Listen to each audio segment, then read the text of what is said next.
Welcome to the Women Leaders Association podcast, where we believe we go further, faster, and have more fun when we go together. Be sure to tune in each week to hear an empowering message from the world's top women executives, trailblazers, entrepreneurs, and all-around fierce female leaders. I'm your host, Julianne Kirkland, and I will be taking you on a deep dive of each message to equip you with the principles, strategies, and tools you need to start crushing your goals, increasing your impact, creating work-life harmony. And did I mention have more fun? Because when you love what you do it better. The Women Leaders Association is the world's largest women executives association with over 30,000 women in executive and leadership positions who are committed to the development and advancement of women in the corporate arena. If you would like to get involved in a Women Leaders Association chapter, would enjoy daily podcasts, or you desire to become a part of the Women's Mastermind group near you, simply go to womenleaderspodcast.com. Now let's tune in for this incredible message. On today's episode, hear from Lauren McClintock, a high-achieving leader with a unique blend of operational expertise and human insight.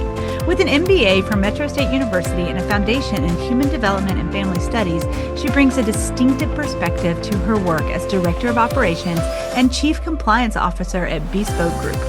Her expertise in operations and compliance is matched only by her dedication to excellence, making her a force to be reckoned with in the business world. Welcome, Lauren. Hey, welcome back to the Women Leaders Podcast. I am so excited Lauren is with us today. Welcome, Lauren. Thanks, Julianne. I'm excited to be here. Yeah, so let's just get right into it because Lauren's already amazing. I mean, I've known her for all of, 10 seconds. But before we pressed record, I asked her, kind of what she's looking forward to on this podcast. And she said something that just struck me. And I know so many women have, I don't even like to say struggle, but do have this tension between knowing they can, right? And then taking up that space, right? Being authentic and allowing you to share your uncomfortable, messy story, right? Because we all have one. And if you don't have one, I would really like to shake your hand because I don't know anybody that doesn't have an uncomfortable, messy story that has come out of it on the other side with this incredible story behind. And so, Lauren, let's dive into it. You are in this finance career that deals with Bitcoin and crypto, and you did not see that planned for your life. So let's talk a little bit about that. How did you get in here? Yeah, so like I said, I didn't intend to be here. I had always intended my whole life, I'd planned to be a special education teacher.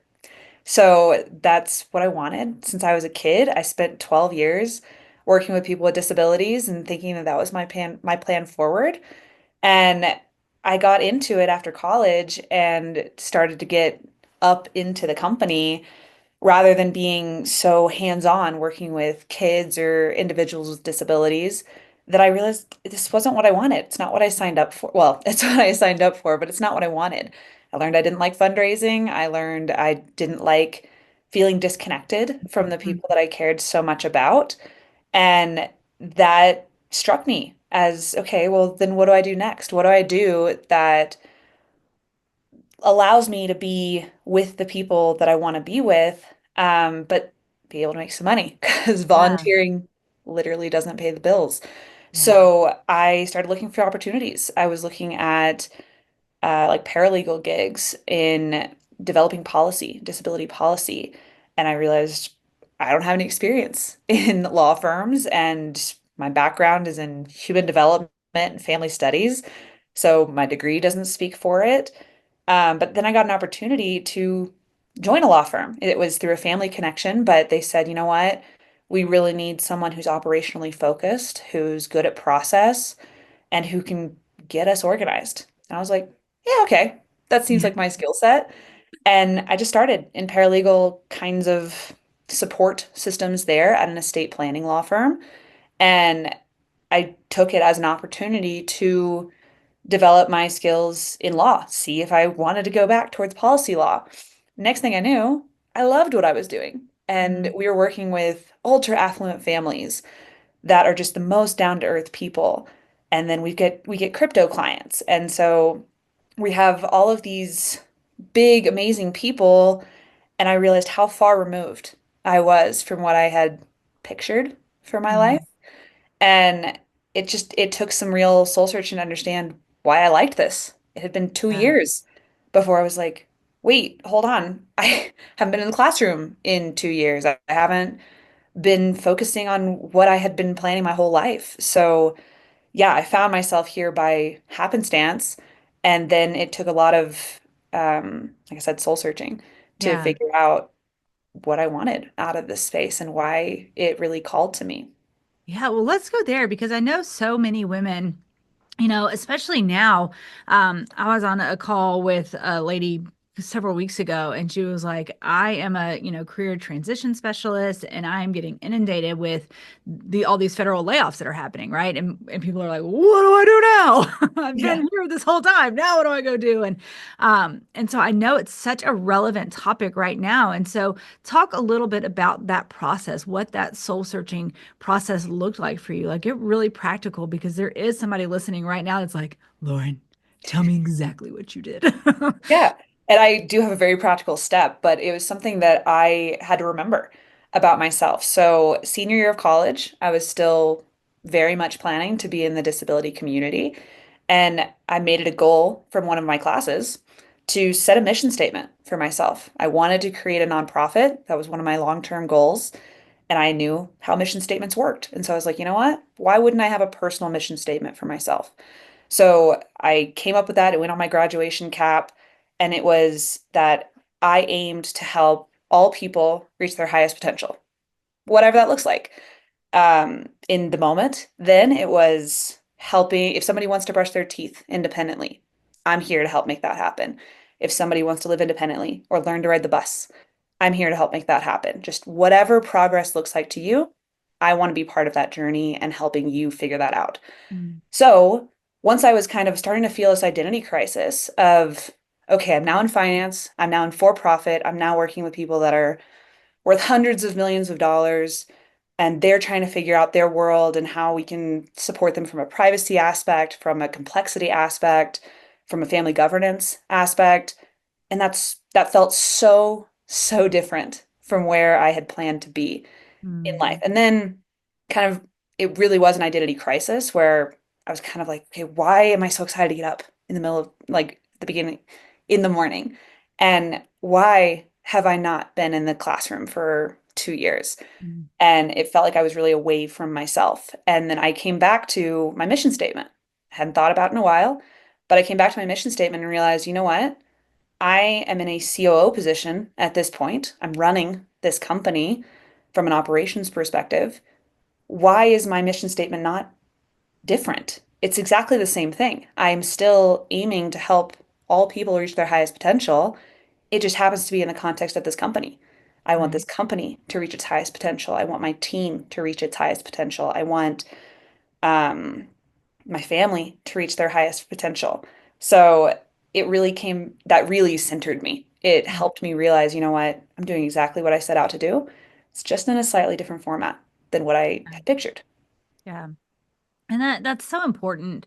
And thank you for sharing that because I know so many women are, again, in this career transition. Some of them might find themselves exactly like you are, like they're in this new position. They're like, I'm not quite sure how I got here, but I kind of dig it, right? Or they've been let go, or they are wanting to leave and they're not quite sure. And I think there is this stigma around fear, right? And it's whoever it was in society way back when that said fear was this bad thing, that fear was this something to be avoided at all costs, has really done humanity a disservice Yeah. because there is so much power, so much potential, so much breakthrough on the other side of that fear.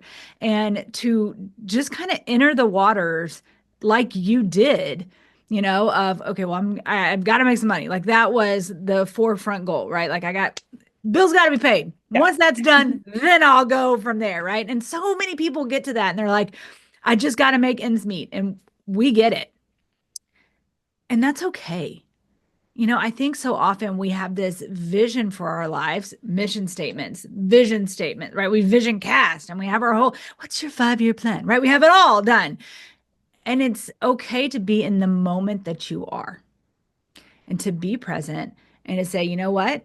This is where I'm at right here, right now, and that's okay. What is my next step forward? What feels the most true to me?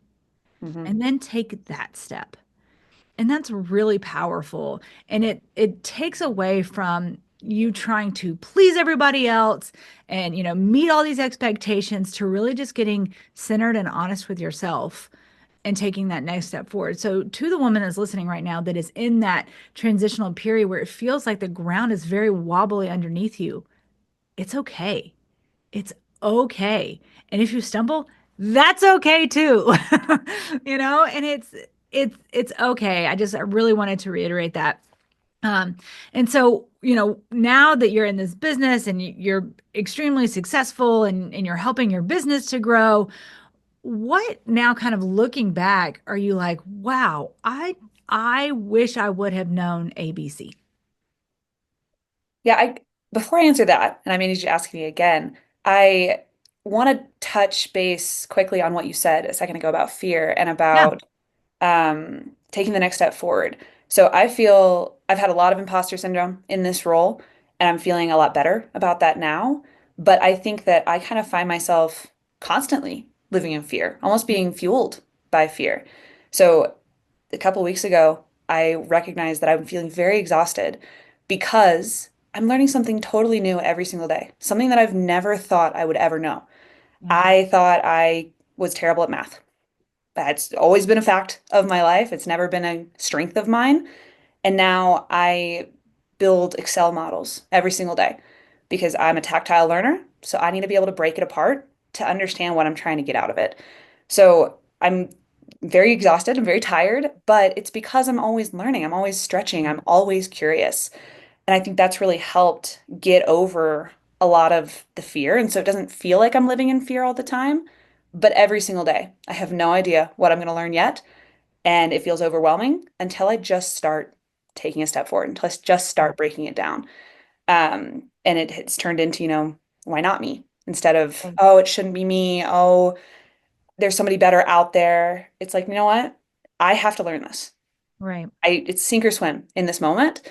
And I'm going to swim. I'm going to make that choice and I'm going to be the person who can do this. I'm Yeah. young, and so I have a lot of career trajectory ahead of me. And if I have that mindset now, just imagine how much better of a COO I can be 10 years from now. Yeah. The other thing is, I still get asked, what's the 5 year, 10-year plan? I don't have one. Yeah. And maybe that's a problem for some. But right now, I'm kind of living of the idea that my last 5 years haven't looked anything like I expected. Right. So why would I limit myself into putting another 5 year plan in place? I knew Right. exactly what I wanted from a childhood, and that ended up not panning out the way I wanted it to. And I made that choice. I Yeah. chose to not follow that path anymore. So giving myself a 5 year trajectory now, I'm worried it's too small. Yeah. It's Yeah. like, okay, and then I can't even imagine how big it is because I never imagined this. So Right. I'm not living with a 5 year or 10 year plan now. I'm living with a what's the next best step? What's the Yeah. next opportunity? What's my next choice? What can I learn next?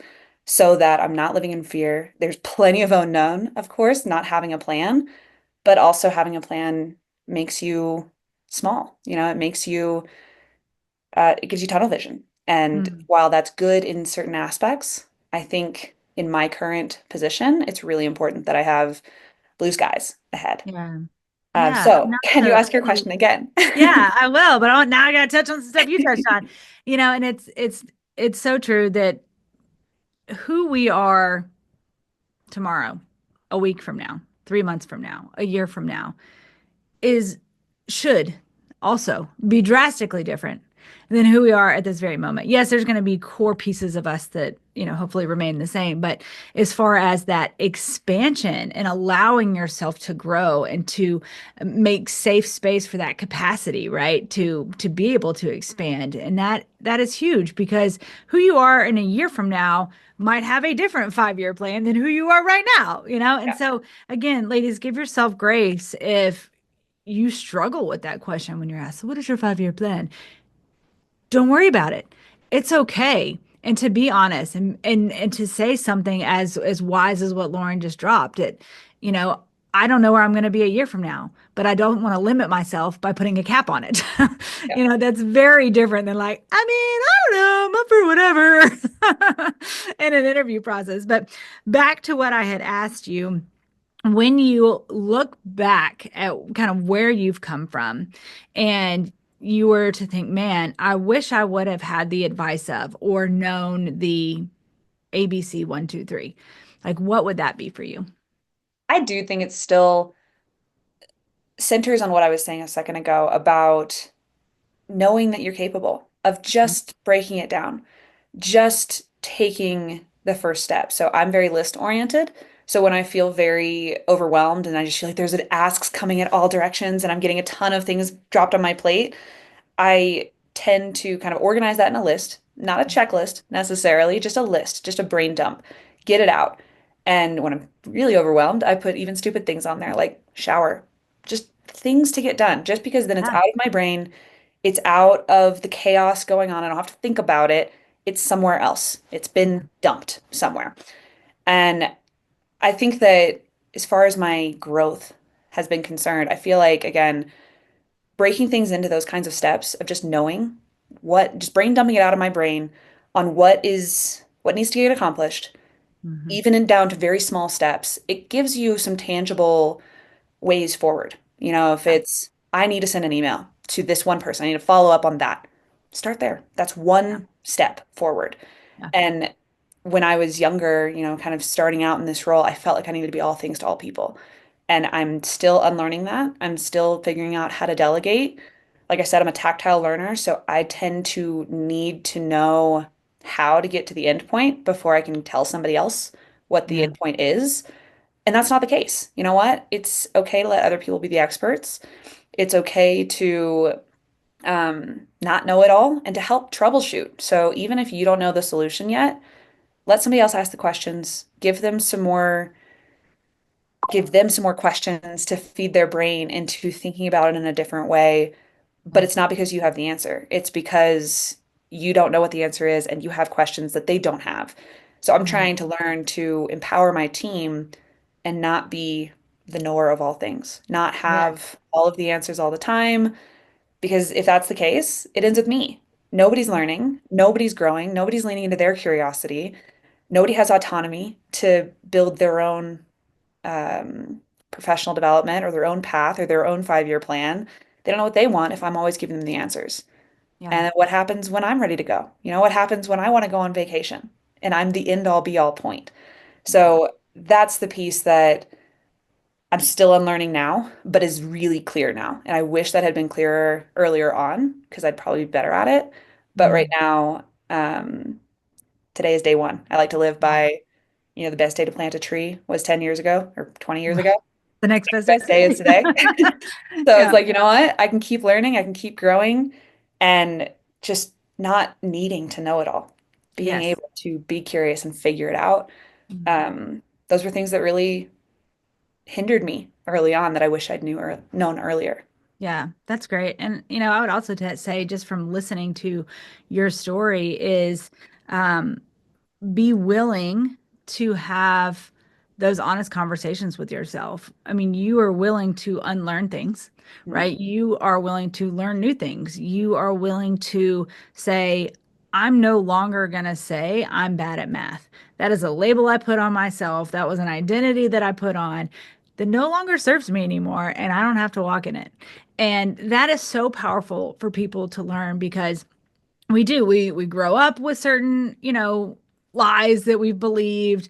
We go through school with certain lies we believe, and then we feel like, okay, here I am in this silo and this is exactly how I need to perform. And when conditions and circumstances fall outside of that silo, you're like, no, but Frozen, yeah. what? Right? And life, my friends, is not a silo, and neither should you be. And so, Lauren, thank you so much for sharing your expertise. And what would be like one last piece of advice that you would give to the woman that is in this posture who is just extremely grateful for you sharing what you've been through today? And now we have practical steps for her to be able to start her journey. What would be like one piece of advice or inspiration that you would give her today? feel like what I would give as advice is you know yourself best. So lean into your strengths. And I think that takes a lot of soul searching, like I said at the beginning, but it takes a lot of vulnerability and it takes a lot of self-awareness. And those are both very valuable traits to me, but it has changed the way that I enter the world and the way that I approach the world. And I think that everybody has, everybody has strengths and weaknesses, but finding your weaknesses that you can use a strength to grow upon. So if you're bad at math, have that label on yourself, but you're really good at process. Math is process. And so breaking it down into a way that you can lean into your strength to enhance a weakness. So having a growth mindset about it, just being like, you know what? Who else is going to figure this out? It's got to be me. Why not me? And leaning into a strength about that. Yeah. I love that. I love that. Lauren, thank you so much. This has been so great. So where can people hang out and connect with you? Are you on LinkedIn, Instagram, Facebook? Pretty much LinkedIn from a professional standpoint. Yeah. So just Lauren McClintock on LinkedIn. I am personally on Instagram, but I don't do a whole lot on there. Yeah, and then we've got a website too for our company that I'm attached there. It's bespokegroup.io. Awesome. Lauren, thank you so much for your time. Ladies, be sure to connect with Lauren. And if you are looking for more inspirational stories like this, head over to womenleaderspodcast.com. Bye for now. Thanks, Julianne.